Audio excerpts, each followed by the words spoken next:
नेपाल की 150 हेक्टेयर जमीन निगल गया ड्रैगन। थू थू होने के बाद दिया ये जवाब।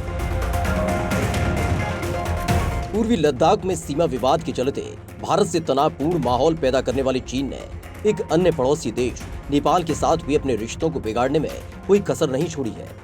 हाल ही में मीडिया रिपोर्ट से सनसनीखेज जानकारी सामने आई थी कि चीन ने नेपाल की सीमा पर मौजूद 150 हेक्टेयर जमीन पर कब्जा कर लिया है। चीन ने 5 मोर्चों पर इस साल मई महीने में नेपाल की जमीन पर कब्जा करना शुरू किया।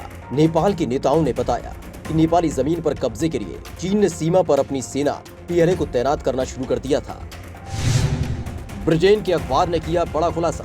ब्रिटेन के अखबार द डेली टेलीग्राफ से बातचीत में नेपाली नेताओं ने बताया कि नेपाल के उत्तरी पश्चिमी जिले हुम्ला में चीनी सेना ने लिमी घाटी और हिल्सा को पार किया और पत्थर के बने पिलर को हटा दिया। यही पिलर उखाड़कर उसे और ज्यादा नेपाली इलाके में पीछे कर दिया। इसके बाद चीनी सेना अब इस इलाके में सैन्य ठिकाना बना रही है। अखबार ने बताया कि उसने चीनी सेना के सैन्य ठिकानों की तस्वीर देखी है। चीनी फौज गोरखा जिले में भी सीमा के पिलर को नेपाल के इलाके में और ज्यादा पीछे खिसका चुकी है। इसी तरह से नेपाल के रसुआ, सिंधुपाल चौक और संकु वाजवा जिलों में भी चीनी सेना ने नेपाल की जमीन पर कब्जा किया है। इस खेल को अंजाम देने से पहले चीन के इंजीनियर्स ने तिब्बत में नदियों की धारा को बदल दिया, जो नेपाल और चीन के बीच प्राकृतिक सीमा का काम करती थी। नेपाल के नेताओं ने आरोप लगाया कि ओली सरकार अपने सबसे बड़े व्यापारिक साझेदार और क्षेत्रीय सहयोगी चीन के गुस्सा होने के डर से इस पूरे मामले में चुप्पी मारकर बैठी हुई है। चीन ने कैसे किया नेपाली जमीन पर कब्जा? चीन ने राष्ट्रपति शी जिनपिंग के कार्यकाल में आक्रामक विदेश नीति अपना रखी है और नेपाल में भी उनके dream project belt and road के तहत काम होना है। चीन के सैनिकों ने सबसे पहले नेपाली जमीन पर वर्ष 2009 में कब्जा करना शुरू कर दिया था और पशुओं के लिए हॉस्पिटल बनाया था। जून में ग्रामीणों से फोन पर सूचना मिली थी कि चीनी सेना ने लिमी घाटी में चीन के सैनिकों ने पिलर को उखाड़कर उसे नेपाली क्षेत्र में और ज्यादा अंदर लगा दिया है। चीन ने लिमी घाटी में 30 हेक्टेयर जमीन पर कब्जा कर लिया है। अब इस जमीन पर चीनी सैनिकों के लिए 9 अतिरिक्त इमारतें और सैन्य ठिकाना बनाया जा रहा है। चीन ने हुम्ला में भी 70 एकड़ नेपाली जमीन पर कब्जा कर लिया है।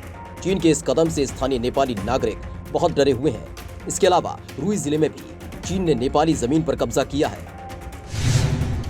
थू थू होने पर आई चीन की सफाई। चारों ओर थू थू होने के बाद चीन ने इस मामले पर सफाई पेश करते हुए इन मीडिया रिपोर्ट्स को सिरे से खारिज कर दिया है। चीन ने इन खबरों को पूरी तरह से निराधार और शुद्ध अफवाह बताया। चीनी विदेश मंत्रालय के प्रवक्ता वांग वेनबिन ने बताया कि मैं ये बताना चाहता हूँ कि रिपोर्ट पूरी तरह से अफवाह है। रिपोर्ट तथ्य पर आधारित नहीं है। पिछले महीने अक्टूबर में चीन की सरकारी मीडिया ने भी ऐसी रिपोर्ट्स को खारिज किया था, जिसमें कहा गया था कि नेपाल के हुम्ला जिले की जमीन को चीन ने हड़प लिया है। चीन के प्रोपेगेंडा अखबार ग्लोबल टाइम्स ने 16 अक्टूबर की रिपोर्ट में कहा था, नेपाल में कुछ इमारतों ने चीन पर हुम्ला जिले में अपनी जमीन पर अतिक्रमण करने का आरोप लगाया है, जो वास्तव में चीन के तिब्बत स्वायत्त क्षेत्र के बुरंग काउंटी में एक नवनिर्मित गांव है। भारत पर दोष मढ़ने लगा चीन। ग्लोबल टाइम्स ने अपने रिपोर्ट में भारत को ही दोषी ठहरा दिया था। पूरे मामले में किसी भी तरह का कोई मतलब नहीं रखने वाले भारत को लेकर चीनी अखबार ने नई दिल्ली पर आरोप लगाते हुए कहा था कि भारत ने मामले को बढ़ावा दिया। साथ ही नेपाल के विपक्ष पर नई दिल्ली के इशारे पर आरोप लगाने का इल्जाम लगाया। रिपोर्ट में कहा गया, नेपाल का मुख्य विपक्ष जो कि पूरे मामले को बढ़ावा दे रहा है, उसका झुकाव भारत की ओर माना जाता है। चीन ने भारत और नेपाल के सीमा विवाद का जिक्र करते हुए प्रोपेगेंडा फैलाया था। ग्लोबल टाइम्स ने रिपोर्ट में कहा था कि वास्तव में भारत का नेपाल के साथ लंबे वक्त से क्षेत्रीय विवाद चल रहा है। भारत सरकार ने 2019 में नेपाल के साथ एक विवादित क्षेत्र को अपने नए मैप में शामिल किया, जिससे दोनों देशों के बीच टकराव शुरू हो गया। जवाब में नेपाल ने एक नया मैप संसद में पारित करवाया, जिसमें काला पानी और अन्य क्षेत्र शामिल थे।